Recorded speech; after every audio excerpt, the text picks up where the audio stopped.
Hi, this is Eric from the YouTube channel LearnMax, and Vespers has asked me to kind of come over and introduce you guys to Max for Live. I'm sure you're all familiar with Ableton Live in general, but you might not yet have tried out Max for Live. So first question is, of course, what is Max and what is Max for Live? Well, Max is an interactive graphical programming environment for music, audio, and media. So it's three parts. There's the Max piece, which is the graphical programming environment, and that provides user interface, timing, communications, and the MIDI support. And then there's the MSP piece, which is real-time audio synthesis and DSP. Kind of the real sound engine. And there's also some stuff, jitter, which is allows you to use lots of video. It allows you to process matrices, do all kinds of crazy stuff.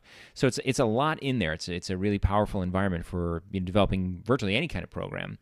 And what is Max for Live then? Well, Max for Live is an add-on product. It was co-developed between Cycling 74 and Ableton, and it allows the Ableton user to extend and customize Live by creating their own instruments, their own controllers, their own audio effects, and their own MIDI processors. So you get to do all kinds of stuff. You can totally customize Live to your heart's content, develop stuff from scratch, your own MIDI devices, your own audio effects, all that kind of great stuff. So let's take a look at some of the basic devices that come with things, and I'm sure you're all familiar with live devices in general, and it just so happens, if you're familiar here, you see the instruments, MIDI effects, and audio effects, and if you drop down in there when you have Max for Live on your machine, you'll see there's a new category in each one of them called Max Instrument. There's going to be a Max MIDI effect. You'll find that down here, and you also find Max Audio Effects down here in your audio effects engine. Where is it now?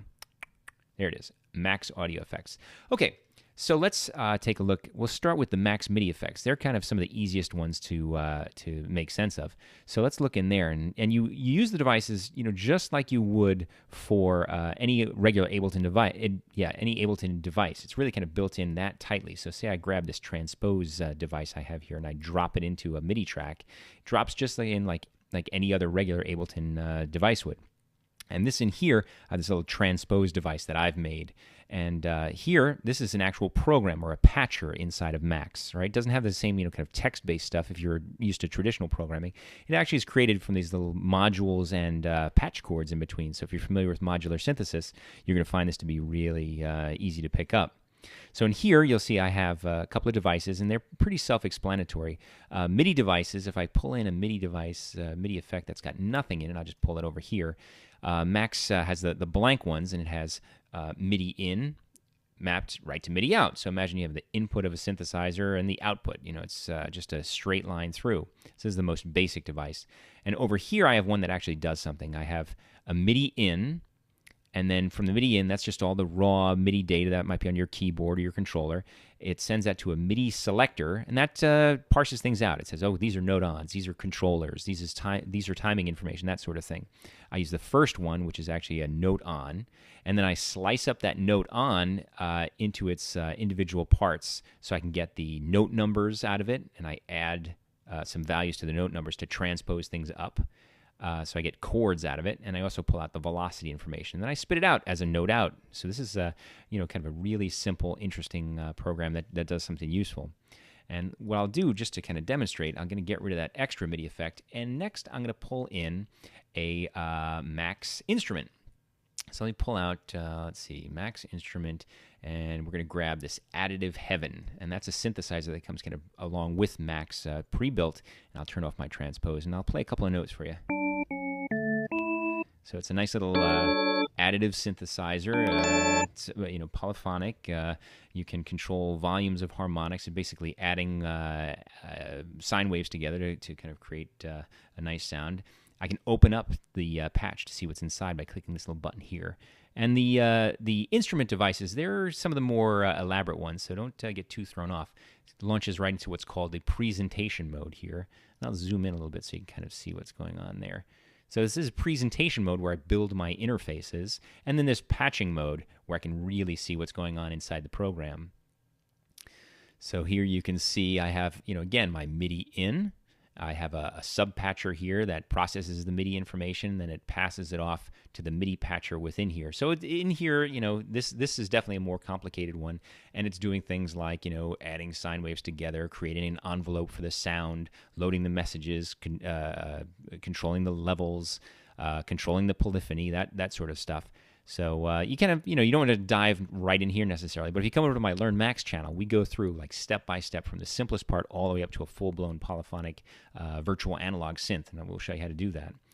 So okay, so there's our synth here. Like I said, one of the more complicated devices. And let's go back to our transpose, and we'll turn that on. Ready? Listen. Without. With. So I've added a fifth and a seventh on top of that. So it comes in my MIDI device, just like it would any normal normal Ableton MIDI device, and goes through my Additive Heaven Max instrument here.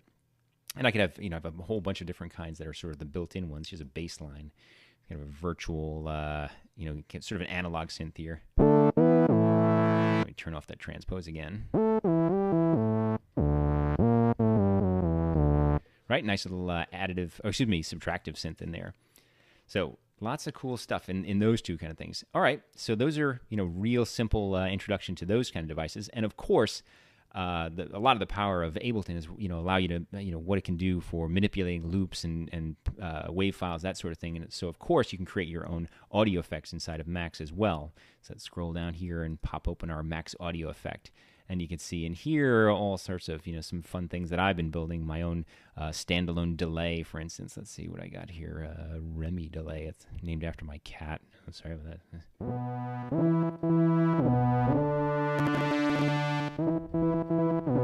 So I have a little delay effect. And it's a real simple one. If I pop it open here, again, we're going to zoom in, kind of see what it's doing inside. I have my interface. And then I can pop over to patching mode and see what's really going on. And it's, it's got a little bit of meat inside it here. It's got audio coming in, this plug-in device, just like we had a MIDI in device. In the case of a MIDI instrument, you have a plug-in for your plugs and your audio devices, and a plug out, audio in, audio out. And here's where the processing is going on. Don't let it be too crazy. I have a step-by-step guide for this one too. Basically, I'm using these kind of tape delays along here, left and right. A tape delay and adding that back in to my signal as it goes right through the device. So it's really simple. I create a kind of a side chain here of the delay, add that back into the original, and gives me that nice kind of delayed effect there. Right? You can get super, super elaborate with these things, but this is just a basic example. You also can do all kinds of crazy stuff with the actual Ableton Live interface as well, which I find this to be really spectacular. So here I'm pulling in a device called my Eric LFO, and what this lets me do is I can choose devices. Like say I choose my baseline device over here, and I'm going to choose some device parameter here. What it could be? Let's see. I'll take the glide, say, right, and I'm going to use this LFO to modulate that. You see it going on? As I change this, the value is changing. And then if I hit play and I turn this on, I'm going to turn it into a sine wave. I can modulate this parameter using this LFO, this other device. So devices can all get at each other's controls. You can also do things like, I've created devices that will allow you to do surround panning, so you can control levels on different channels, does this channel send, how much signal to the returns and sends, and all kinds of great stuff. So it's really, really powerful. Definitely worth getting into. If you really want to create your own custom sound, your own custom performance capabilities, Max for Live is an incredible way to do that. There's a lot of people doing some amazing things, creating their own step sequencers, their own monome type devices for like the APC40 or your Novation Launchpad. I've seen some really great stuff done with like the Native Instruments Machine or any of the DJ setups. There's also some really great stuff. Miss Pinky from a company is called Miss Pinky, I think. They allow you to do scratching, for instance, inside of Live. So there's all kinds of amazing things coming out of the community. There's a great community of developers as well. They're sharing devices and all kind of growing and doing all kinds of great stuff around there. So this is a quick, 10-minute introduction. We showed you a MIDI device, we showed you a instrument, we showed you some audio effects and some MIDI effects that manipulate one another. So hopefully it got you a little bit interested, at least, hopefully interested enough at least to come over, check out my Learn Max channel and do a little bit more research and figure out for yourself if Max Live is for you. And hopefully you will check it out and, use it to really kind of custom tailor your own sound, your own performance, your own music, your own art.